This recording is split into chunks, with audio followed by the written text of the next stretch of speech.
Hello students, last video में हमने electric dipole के बारे में स्टडी किया, डाइपोल मोमेंट के बारे में किया, उसके फील्ड की जो सिमेट्री होती है उसके बारे में हम स्टडी कर चुके हैं। वीडियो का लिंक डिस्क्रिप्शन बॉक्स में है, वहाँ से जाकर देख सकते हैं। आज के इस वीडियो में हम इलेक्ट्रिक फील्ड निकालने वाले हैं डाइपोल की एक्सियल लाइन के ऊपर। तो डाइपोल की एक्सियल लाइन पर जब हम इलेक्ट्रिक फील्ड निकालेंगे, प्रीवियस वीडियो में हम डाइपोल के सेंटर पर इलेक्ट्रिक फील्ड निकाल चुके हैं। और एक बात ध्यान देना, जब भी मैं यहाँ पे इलेक्ट्रिक फील्ड बोलता हूँ तो एक्चुअली वो इलेक्ट्रिक फील्ड इंटेंसिटी का हम कॉन्सेप्ट है उसके बारे में जिक्र कर रहे हैं। क्योंकि देखो इलेक्ट्रिक फील्ड क्या होता है, कोई भी चार्ज है तो इलेक्ट्रिक फील्ड एक रीजन ऑफ स्पेस होता है। जैसे ये कोई चार्ज है और उसके चारों तरफ का कोई एरिया है 3D के अंदर, उसको हम इलेक्ट्रिक फील्ड बोलते हैं। उसका मतलब जहाँ तक वो अपना इन्फ्लुएंस दिखा सकता है। लेकिन अगर उस फील्ड में कोई पर्टिकुलर पॉइंट में कंसिडर कर लूँ, सपोज करो मेरे पास ये कोई चार्ज है, ये इसको मैं कोई चार्ज मान लूँ और मुझे यहाँ फील्ड निकालना है। तो यहाँ फील्ड निकालने का मतलब है मैं उस फील्ड की इंटेंसिटी निकाल रहा हूँ। क्या कर रहा हूँ? उस फील्ड की इंटेंसिटी निकाल रहा हूँ। तो यहाँ पे electric field due to a charge और electric field intensity of a charge, ये दो सेपरेट टर्म नहीं है। इसके बारे में आपको कंफ्यूज नहीं होना है, क्योंकि आपको एक डिस्टेंस दे रखी है। तो electric field with in that distance आप निकाल रहे हो और एट पर्टिकुलर पॉइंट जब आप देखोगे तो वो उस फील्ड की इंटेंसिटी हो जाती है। ठीक है, तो कई बार हम उसको इलेक्ट्रिक फील्ड बोल देते हैं, कई बार इलेक्ट्रिक फील्ड इंटेंसिटी बोल देते हैं, तो उसमें कन्फ्यूजन आपको नहीं होना है। तो इलेक्ट्रिक फील्ड इंटेंसिटी हमें डाइपोल की एक्सियल लाइन के ऊपर निकालनी है।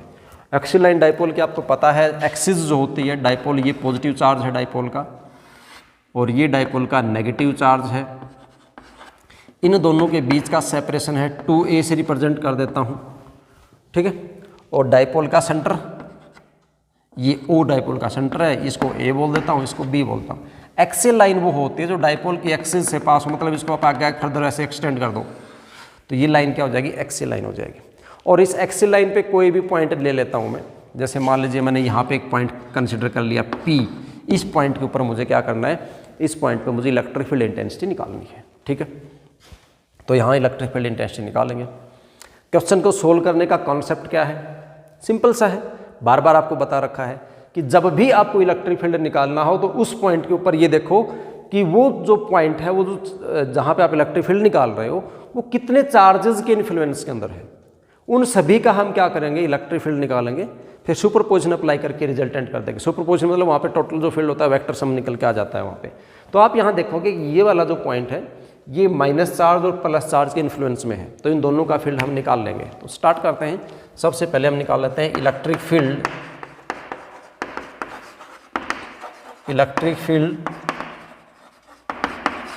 Intensity at P due two plus Q। ये जो पॉजिटिव चार्ज है इसके कारण इंटेंसिटी हम निकाल लेते हैं। तो देखिए क्या होगा, इसको मैं E1 से रिप्रेजेंट करूंगा। E1 इज इक्वल टू, यहाँ पे मैं इसका सिर्फ मैग्नीट्यूड ही लिख रहा हूँ। तो P पॉइंट के ऊपर मुझे निकालना है। ये डिस्टेंस में कंसिडर कर लेता हूँ, सेंटर से डिस्टेंस कितनी है? P पॉइंट की R डिस्टेंस है। P पॉइंट पे मुझे निकालना है प्लस चार्ज के कारण। तो प्लस चार्ज P पॉइंट से कितनी डिस्टेंस पे है? A डिस्टेंस तो ये है और R ये है, तो ये हो जाएगा R प्लस A डिस्टेंस। और इलेक्ट्रिक फील्ड का फॉर्मूला आपको पता ही है, क्या होता है? KQ divide by square of the distance. तो R प्लस A और उसका स्क्वायर। डायरेक्शन देखेंगे, प्लस है तो प्लस आउटवर्ड होता है, तो इसकी डायरेक्शन हो जाएगी इधर। यहाँ पे मैं लिख देता हूँ E1 B P से इधर एक पॉइंट का नाम देता हूँ मैं T। क्या नाम देता हूँ इसको? T। तो अलोंग PT लिखना जरूरी है डायरेक्शन यहाँ पे। ठीक है, अलोंग PT। ये जो फील्ड का मैग्नीट्यूड आया है ये PT के अलोंग आया है। अब हम क्या करते हैं? इस P पॉइंट के ऊपर इस नेगेटिव वाले का निकालते हैं। Electric field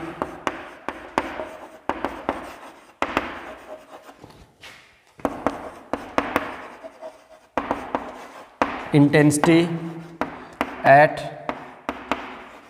point P due to minus Q charge. Minus Q के कारण निकालेंगे, तो माइनस Q के कारण आपके पास आएगा, इसको E2 से रिप्रेजेंट कर दूंगा, that is equal to KQ divide by square of the distance. यहाँ से लेके यहाँ तक का डिस्टेंस, ये डिस्टेंस देखना है यहाँ से लेके और यहाँ तक का, तो इतना R है, A सब्ट्रैक्ट कर दूंगा तो ये डिस्टेंस मेरे पास आ जाएगी R माइनस A। ये डिस्टेंस कितना हो जाएगा? R माइनस A, तो ये हो जाएगा R माइनस A का स्क्वायर। डायरेक्शन देखेंगे, नेगेटिव चार्ज है, नेगेटिव के चार्ज के कारण जो फील्ड होता है वो नेगेटिव चार्ज की तरफ ही होता है, तो ये हो जाएगा आपके पास E2। तो हम लिख देंगे P से B की तरफ आ रहा है फील्ड। देखो P से कहाँ आ रहा है? बी की तरफ आ रहा है, तो अलोंग पी बी क्या लिखेंगे यहाँ पे, अलोंग पी बी। ओके, अब देखो दो फील्ड आपके पास आ गए हैं, एक प्लस एक माइनस, और जब भी किसी एक पॉइंट के ऊपर दो वेक्टर इकट्ठे हो जाते हैं तो आपको क्या करना होता है, उनका रिजल्टेंट निकालना होता है। तो यहाँ इन दोनों का रिजल्टेंट निकालो, क्या निकालो, दोनों का रिजल्टेंट। कैसे निकालेंगे भाई, तो आप देखोगे इनके बीच में एंगल 180 डिग्री बन रहा है, तो जो वेक्टर का रिजल्टेंट लगाने का फॉर्मूला है हमारे पास, वो फॉर्मूला अप्लाई कर देंगे, सिंपल बात है। तो हम यहाँ पे निकाल देते हैं net field at point P, net field at P, T is equal to वो आपके पास हो जाएगा E2 minus E1, E2 minus E1।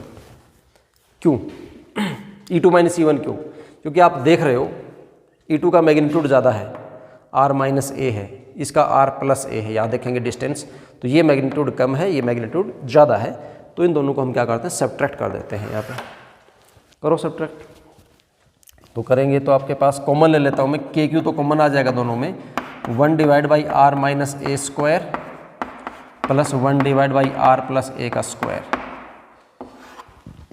That is equal to, ये हुआ के क्यू, एलसीएम हुआ R square minus A square का होल स्क्वायर, और ये हो जाएगा आर प्लस ए का स्क्वायर, ये हो जाएगा, यहाँ पे माइनस था ना, माइनस करना था, माइनस आर माइनस ए का स्क्वायर।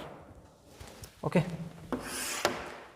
फर्दर सॉल्व करते हैं, इसका स्क्वायर ओपन करो, इसका स्क्वायर ओपन करो, रिजल्ट मुझे मिलेगा के क्यू 4AR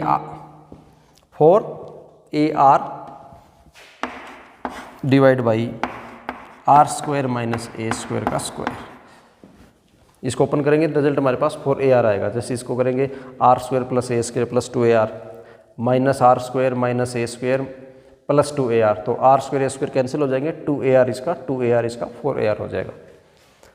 इसको फर्दर सोल्व करते हैं, देखिए 4 है, 4A है, इधर Q है, इसको मैं लिख सकता हूँ 2KPR